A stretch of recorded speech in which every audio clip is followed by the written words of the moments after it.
Welcome back to NewsWire here on SportsGrid. We got Keith Stewart in the house. PGA Tour, of course, coming to the end of the line here over the next couple of months, and we're going to break it all down, especially with the Ryder Cup on deck. But first, we've got the FedEx St. Jude Championship, and it's a huge event coming up. We thought we would bring in Keith to get the very latest. Keith, thanks for coming on NewsWire. Really appreciate it.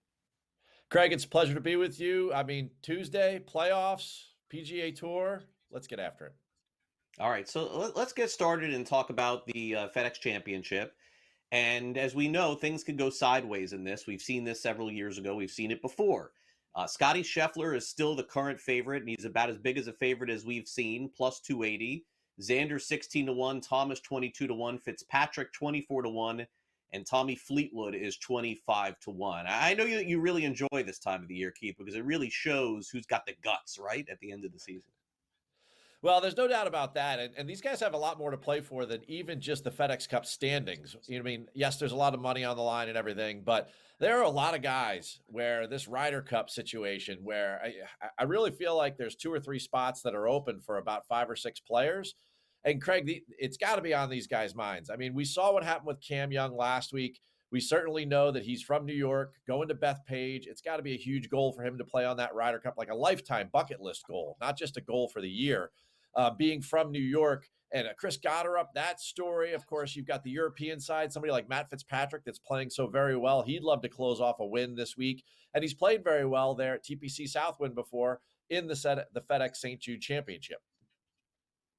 I think right now, when I look at it, the markets are really interesting on Fitzpatrick, Sepp Straka, 2 names. Let's kind of go into some possibilities here.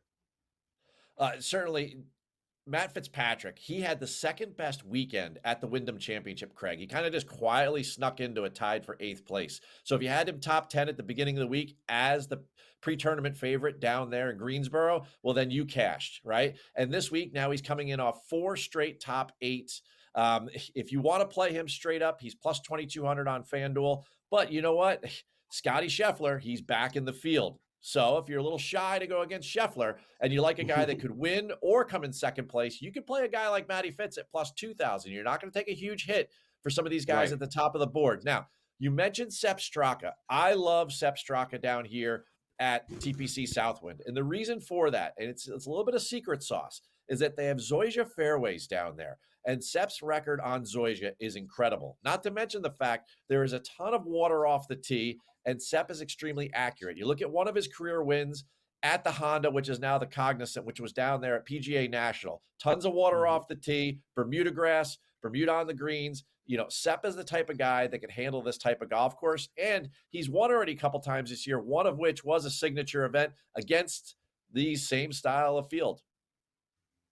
Now, Scottie Scheffler's odds, Keith, they give you a lot of different options here on how you could potentially bet him. You know, clearly him finishing top 10 is not something that I would invest in here because that's minus 230. You'd have to like pair that with something else. But how would you potentially look at maybe betting him, like per se, if you don't think he's going to win? Well, if you don't think that he's going to win,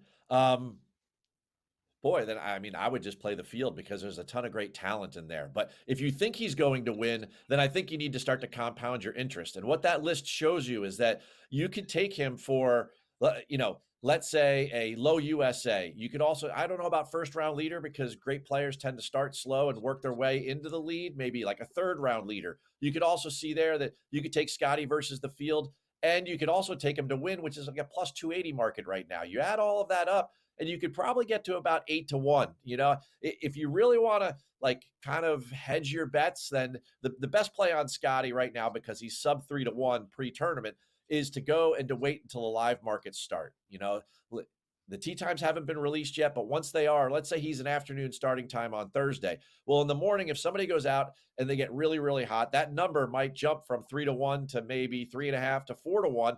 And that might be the time to jump on it. Maybe he has an even par round on Thursday and the live market is something to touch. But under 3-1 with 4 rounds to go is not the time to play him. If you feel very confident in Scottie, then I would say load up on all those props that you just saw there. And I would absolutely say, you know what, you got to feel pretty good after his performance at the Open Championship.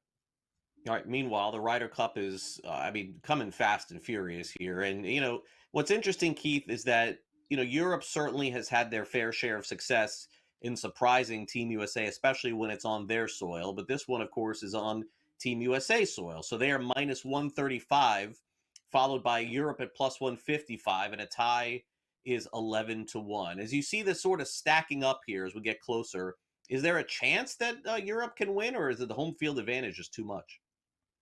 Well, there's definitely a chance that they could win. You look at the top of the team there on the European side. You're going to have Rory, you're going to have John Rahm, Victor Hovland, Terrell Hatton. You have some of the best players in the world that have played very, very good in major championships this year. We're 12 days away from the points list being solidified for the U.S. squad.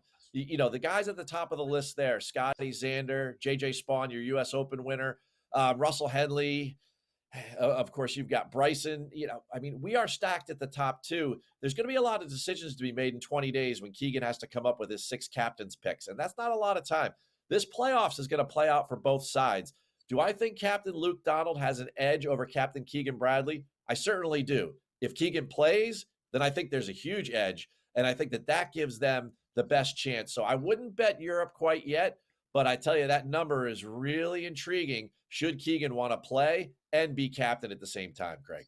Yeah, yeah, I would like to follow up with that because we've seen this, really go in a lot of different directions with the Ryder Cup. Sometimes one country dominates. Sometimes it's close going down to the end. Do you think the talent speaks to some of the odds where it just seems to me that if Europe just gets off to a good start, those odds are going to change significantly? Oh, if Europe jumps out to an early lead in the matches, then you know what? That New York crowd, which could be a huge proponent and propel, the US side, might become more of a detriment. I mean, we know what it's like to play in the New York area if you're a team and you're not playing well. Jets, Giants, Mets, Yanks, whoever it may be. The US side has got to use the crowd to their advantage. The biggest thing that the European side can do is get out to that early lead. And if they do, then they take the crowd out of it. And I tell you what, they have more of a chance. Again, Luke Donald versus Keegan. I think that's really the matchup you want to watch as far as the captains go. All right, Keith, enjoy all the action coming up. We'll check in again soon. Thanks for coming on.